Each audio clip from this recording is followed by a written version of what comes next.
Met my girlfriend's best friend behind her back, ended my relationship because of her advice, then she slept with me and chaos ensued. I, 28 male, am really confused about the events of the last month. My ex-GF Julie, 29F, thinks that my current GF Mindy, 28F, is manipulative and sabotaged our 4-year relationship. I was in a loving relationship with Julie for the last 4 years. We met through some mutual friends. Julie and I were very compatible in terms of our love for outdoor activities and running.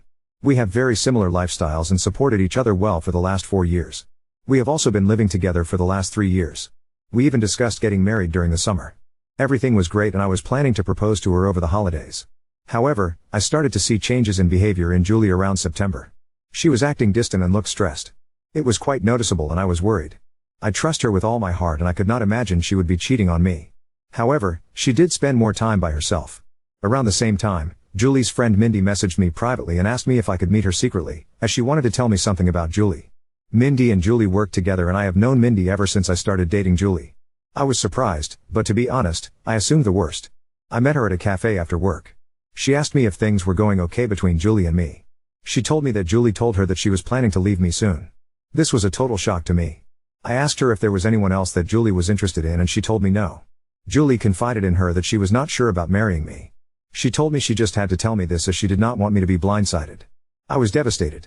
I started putting more effort into making our relationship more exciting and planning more dates, etc. Mindy was also helping me through this time, and telling me more about what Julie told her. Eventually, before Thanksgiving, Julie told me that she loved me, but she wanted to take a break for a month to live alone. She said that she just wanted to live alone for a month to make sure she wanted to marry me. I was completely heartbroken. I asked her if she wanted to pursue someone else. She told me that was not the case, and I better not do anything stupid either. She loves me with all her heart, but she just wants to stay away from me to make sure that she is marrying me for love, and not because she is used to being with me. I did not understand that at all. I told her that if she is not sure after 4 years, if she wants to marry me, then maybe we should just break up. We had a big fight and broke up after a few days. As our lease was ending, we decided to part ways in December. She got a new apartment and I kept our old apartment and just took her name off the lease. After the breakup, I was feeling very lonely, as I was not used to being in the apartment alone. I didn't want to keep on being sad and hence invited a bunch of friends for a New Year's party. I also invited Mindy. We had a good time, and my friends were doing their best to cheer me up. Mindy also mingled with my friends and it was good. Mindy decided to stay back to help me clean up and we hooked up that night. I felt guilty, but Mindy did cheer me up. Since then, we have hung out almost daily at my place. I am still sad about Julie, but I won't lie that being with Mindy does make me feel happy. She is sweet and caring. Last Sunday, we woke up and someone was banging on the door. I went to open it and it was Julie. She looked furious and started yelling at me. She kept on accusing me of cheating on her. I told her I most certainly did not cheat on her, and she was the one who broke up with me. Mindy was also at my apartment. Julie was just angry at both of us. She started calling Mindy a manipulative bitch and told me that Mindy was the one who suggested to her that she should take some time away from me to understand her true feelings. I calmed her down and asked her to explain herself. She told me that ever since our marriage talk, she told Mindy about it and Mindy kept on asking Julie if she was sure about marrying me. Mindy suggested she take some time to herself to understand her true feelings and that I will understand and give her space. When I said no, Mindy convinced her that I was so controlling that I could not even give her 1 month to herself and convinced her to break up with me. Mindy told me that she did not say any such things, and these were all Julie's ideas and she was just there during these conversations. She did tell Julie that she told me about some of the things so that I get a chance to make things right with her over the last few months. That made Julie more angry and she started accusing me of emotionally cheating on her. Julie told me that the last few weeks have made her realize that we were meant to be together, but she now cannot believe I could move on from a 4-year relationship in a week. On one hand, I want to believe Julie, but she broke up with me for no fault of my own. Mindy was there for me when I was down, but now I also doubt her. She suddenly started talking to me out of the blue as we were never really close before, and immediately became my support after the breakup although Julie was her close friend. Am I the odd to emotionally cheat on Julie? Should I have told her about Mindy's texts? Should I have not moved on from her so quickly, even though Julie broke up with me? I was just hurting and Mindy was right there to support me. I need advice from someone with a clear mind on what the fuck is going on. Update 1. I posted last week regarding my girlfriend Julie accusing her friend and coworker Mindy of sabotaging our relationship. Julie broke up with me in December after a 4-year relationship, and Mindy reached out to me when I was feeling down. However, when Julie realized Mindy was talking to me, she confronted both of us last Sunday morning and told me that Mindy manipulated her to break up with me. The worst part was I was not thinking straight after the breakup and ended up hooking up with Mindy after a New Year's party. After the incident, I asked Mindy that I needed some time and did not meet her. Since then I made the following post on Reddit and had 3,000 people call me an idiot. I am sorry for the long post, but I wanted to say that we were not idiots to not see what happened. You guys read an abridged version of events in 5 minutes, while we lived it for the last 7 months. I messaged Julie every day since then, to try and talk to her. She did not reply to my messages. I was not sure if she blocked me. Mindy was constantly trying to message me, asking if we could meet and talk about it. On Wednesday, one day after posting, I decided to message Mindy. I told her to tell me everything she said to Julie truthfully. I told her I would go and see if I found out that she was lying. Mindy wanted to meet me in person or talk to me on the phone, but I wanted everything in writing. She messaged me that Julie always said good things about me for all these years. When Julie told her about us talking about getting married in 2024, she was happy for both of us. However, Julie started telling her that she had cold feet and was not sure if she wanted to marry me because of issues she observed about her parents' marriage. One day Julie told her she wanted to take a break from me. She was not sure about her true feelings for me. That was the time Mindy told me about Julie's behavior, as she felt bad for me, as we were already telling our families about the engagement plans. After our fight, she said that Julie was extremely upset and told Mindy that she would never marry me. She said that the only reason Julie came back was when she heard that I was moving on, as she is jealous of us. She also said that I was a good guy, and hopefully, I see that what we have is something special. I just said okay and told her I needed time. I kept on messaging Julie once a day to at least talk to her once. It was heartbreaking to think that she may have blocked me, and may never talk to me again. On Friday afternoon, Julie finally replied. She said she wanted to meet me and told me she would come to our apartment on Saturday afternoon. I cleaned the place up and was just feeling deep guilt from inside before facing her. When she came in, she looked like a shell of herself and completely broken. I sat on our sofa, but she chose to sit away from me. We asked how we both were, but it was clear that none of us were doing well. I started apologizing, but she stopped me. She asked me to let her finish and not to interrupt her. She had brought her little notebook and had written down things she wanted to say to me. She told me that she truly loved me, but after we discussed getting married, she started feeling scared of the next big step. She thought those feelings were normal and would go away. So, she decided to not discuss her concerns with me. It kept on eating her from inside, and she made a mistake to talk to Mindy about them. She said that she wanted to say everything to me now, so I don't get second-hand information about why she was distant and broke up with me. She said that her parents had a very rocky marriage, though they were together until her mom passed away in 2021 during the pandemic. Her parents argued constantly, and she always thought her mom did not love her dad. However, her mom was extremely dependent on him for everything, and her dad knew it and hence, didn't treat her well. She never wanted to be like her mom after the marriage. However, as we lived together, she started seeing some of those issues in our relationship.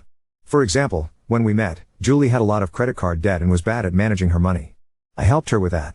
Even though we have separate finances, I ended up managing all her finances, investments, etc. at her request, to the point that she did not know or understand where her money exactly was. She also said that we always enjoy making nice meals for dinner every day. However, whenever I work late, she completely loses any motivation to cook and ends up eating cheese and crackers like a toddler for dinner. She also complained that in the last 4 years of our relationship, I have never said no to her for buying anything. She feels that I coddle her, and she just got comfortable with all the luxuries and things I can provide for her. She talked about this with Mindy, and while Mindy initially just listened to her, she told her around September that one of her cousins also had the same issue. She decided to stay away from her fiancé for a month, and within a week, she realized how much she missed him and never had doubts again. When Julie asked for a break, all she wanted to do was to live with her best friend for a few weeks, to see if she was just too codependent on me. She knew I was planning to propose during our Christmas trip to my parents' house, and when I told her that she could not take a break, she just freaked out and broke up with me, as she did not want to be engaged without knowing for sure that we won't end up like her parents. After this, she asked me when I started meeting Mindy, and how many times we met. I opened my chat messages with Mindy and handed her the phone. I told her I met Mindy only once in September, where she told me that Julie wanted to break up with me because she was not happy with our relationship. I already had noticed Julie's distant behavior, and when I asked her, the only answer I got was, "I am fine, we are fine." Due to my insecurities, I tried to hold on to Julie and started coddling her more, planning more expensive dates, and trying to spend more time at home. When Julie asked me for a break and to stay away from me for a few weeks, I thought that was the final step before the breakup, and broke down and fought her, which led to our breakup and her moving out. At this point, Julie's voice started cracking up. She asked me when Mindy contacted you after the breakup. I pointed her to the messages. Mindy initially just started sending me memes to cheer me up, and I just used to respond with, "Thanks" or a thumbs up. However, the messages started getting more frequent, and she offered to talk to me in case I needed help.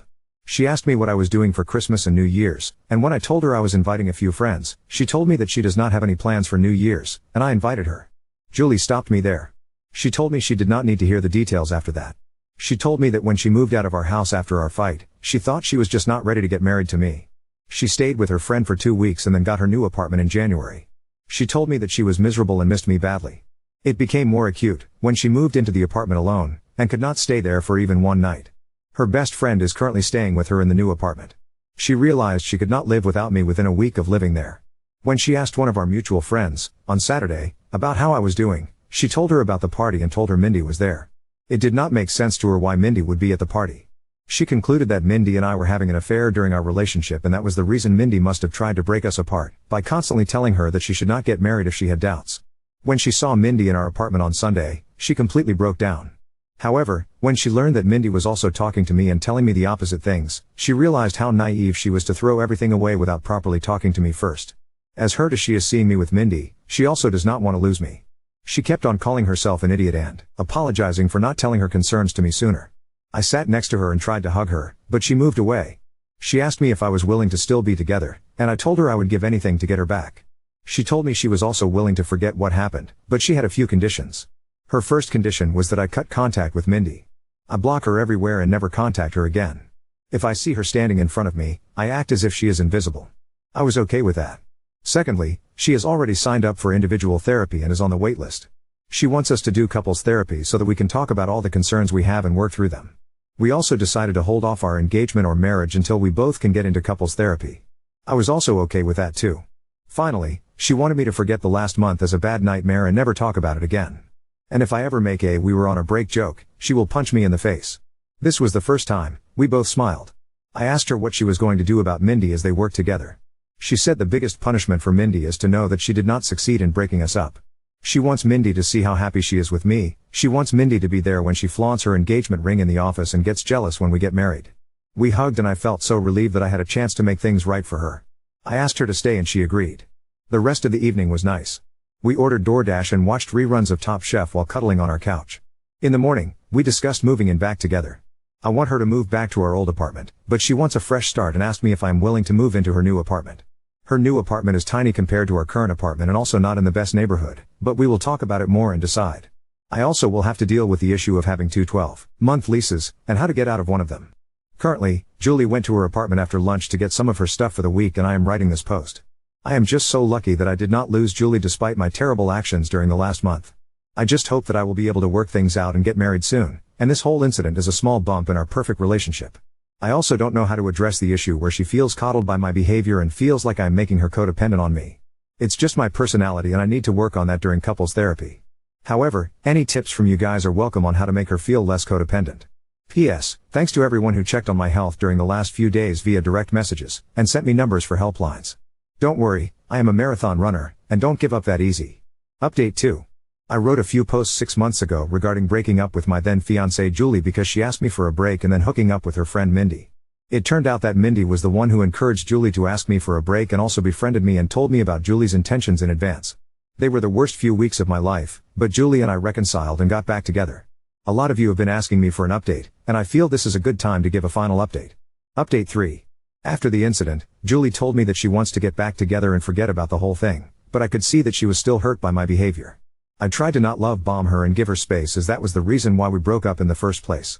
Julie had a mental breakdown, and had a panic attack, during the week after she saw Mindy with me in our apartment.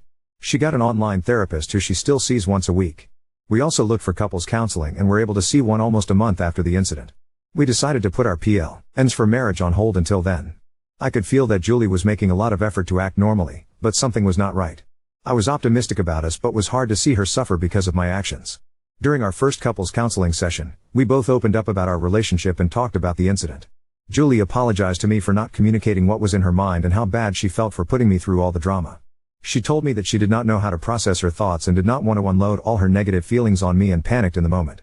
I also apologized to her about everything and at one point, we were in competition on who gets to take a bigger blame for what happened. There were a lot of tears, and I found the experience very healing. The counselor told us that she could see how much we love each other and should take baby steps towards talking to each other about what is in our mind. She gave us some exercises to do after going home and discuss certain things. By the time we left her office, I was so sure that I want to spend my life with Julie. I told her that and she also said that she cannot imagine a life without me. We decided to go ahead with our wedding plans. Mindy tried to contact me several times. She messaged me, but Julie blocked her on my phone and all socials. She also contacted Julie and sent some nasty messages to her. The worst was 15 days after the incident, when Mindy started posting pictures of me and her on Instagram every day. Some of those photos were intimate, non-nude, and it caused a lot of pain to Julie. Julie reported her to HR and got a transfer, and promotion, to a different department after a month. The last I heard from Mindy was when she sent me a long email on my work email, but I deleted it without reading. The photos Mindy posted did cause a lot of drama, and we had to explain to our parents and friends about what happened during that time. As you all may have guessed, I was unanimously nominated for the Idiot of the Year award, but I am sure my sister would give me a good run for it before the year ends. The whole issue lasted for a month, and then we never heard from Mindy again and just moved on with our lives. Julie has been talking to her therapist about her codependency issues and concerns. I think it's childhood trauma, and the therapist feels that it might have amplified after her mother's sudden death. I have been trying to help Julie slowly take interest in our finances, recommend Ramit Sethi podcast, but she is allergic to money talks and always changes the subject. I was able to break the lease that Julie signed by paying some penalty, and we stayed in our old apartment. However, Julie wanted to move out of it as soon as possible because of the bad memories. We purchased a single-family home few months ago in a nice suburb and moved there in May. I don't think that issue of codependency is resolved and probably may have increased after the incident, but I love her, will always be there for her when she needs me. On to the main update. Julie and I got married last Saturday in a nice intimate ceremony held at my father's country club. All our family and friends were present, and I could not have asked for a better evening. I wish I could share photos of Julie in her wedding dress because she looked stunning. We plan to leave for our honeymoon next week, and I could not have been happier about how things turned out. Hopefully, in 25 years, Julie and I would look back at this incident as a small blip in our perfect life. Now on to second story. Girlfriend cheated on me with her best friend. I found out through their text messages and now she's begging for forgiveness. Me, 26, and my ex-GF, 25, were together for about a year. Some weeks ago, we were hanging out with some of her friends, not the friend in question. We were playing a little quiz game, and one of the questions that popped up involved cheating. I mentioned that I hate cheaters, and after that, I noticed one of the friends give my ex-GF a look, and also noticed my GF got a bit uncomfortable. It was weird, and got me thinking. The next day, I asked my ex-GF about it. She said that she wasn't gonna lie and admitted that she cheated on her ex. This was a year before she met me. I felt upset about it because she's never mentioned it before, and I asked what happened. She mentioned that one time she got drunk, and hooked up with her friend. Let's call him Blake. Blake is a former FWB of hers, and they still hang out regularly. I knew that my ex-GF and Blake had a history, and while I didn't like that they hung out, I just dealt with it. I was pretty upset, because not only did I find out she was a cheater, but she still hung out with the guy. I told her I needed some time to think, and after 2 days, I decided to break up with her. I didn't want to tell her that she can't be friends with Blake, and I knew I couldn't deal with her still being friends with him, so I just removed myself. So, Ada? Detective Sutton 281 NTA, I would have given her a chance to cut off her friendship with B to see if she was cool with that. I'd have no idea how much she values his friendship. Most FWBs are not culled from the starting squad, if you know what I mean. Still, you're normie, so you do you. I'd not be able to wonder if she got a little too drunk again while she was out with friends to be comfortable with her still hanging out with him. I didn't know all the facts, but she did. I don't want to be with someone who wants to hang out with someone they cheated with. Basically, if she can't tell why this is such an issue without me having to point it out, we shouldn't be together. Benner 13 Nope. He didn't make her fuck up. She fucked up. NTA. You have the right to feel uncomfortable with her being friends with B, but also, it sounds like you don't trust her. That is why you needed to break up with her. I am still friend S with someone I cheated on an ex with. I have not cheated on my current partner after 14 years. Cheating has roots in not getting what you need from a partner and looking elsewhere. Not justifying, just speaking truth. But just because a person cheats on one partner does not automatically mean they will cheat again. People can mature, learn, regret, change, add can their needs. Also, people can choose, and have, a better partner who gives them what they need out of a relationship. Granted, I do know there are people who are serial cheaters, but one incident does not a serial make. Fuck off with that. If you're not getting what you need from a partner, then break up. I hope your current partner never fails to provide what you need. I bet the person you cheated with wouldn't mind, though, specifically since you're still in touch. Update 1. Since so many people took interest last time, I figured I'd update you all. So about a week after I posted my original post, my ex-GF dropped by my place. She said that she wanted to get back together, and that it was silly of us to break up over this. I told her that I'm just not comfortable with her friendship with Blake. She said that her cheating with Blake was a mistake. But that was in the past, and she's grown. I told her that it doesn't really look like it. She goes out drinking with Blake very often, and you two were fucking after you and your ex broke up. They were FWB before and after her ex. I told her I'm just not taking a chance to be her next sucker. She then said, what if I cut off Blake? Can we get back together then? I was tempted for a second TBH. Our relationship seemed great. But I remembered some of the comments I read in my last post, and I asked her, have you been fucking Blake since we broke up? I had never seen such a poor poker face. She stumbled her words, and said no. I gave her a look like that's BS. She saw this and said, I mean, we were broken up. I just put my hands up, and said I then asked her to leave. She was really upset. Update 2. It's been kind of a long time since I first posted about my ex. I actually ran into her into a party recently. We talked and were cordial. We didn't talk about Blake, but she was with someone else at the party. She was uncomfortable with me meeting her new guy. I managed to catch him alone later, and told him about Blake. His reaction was pretty tame. He was like, shit, really? Well, thanks for letting me know, Ike, what happened after that, but I wasted too much time with my ex. I figured I should help the next guy out. As for me, something I didn't realize is how damn good it feels not to have to worry about my GF anymore. I'll be honest, even before finding out about the cheating, I never felt quite comfortable with her going out drinking with Blake. But now? I feel fucking amazing. I don't have to worry about my GF anymore, and I wish I'd left her sooner. I'm still dating around, and there has been ups and downs, but being single at this moment feels so much better than any time I spent with my ex.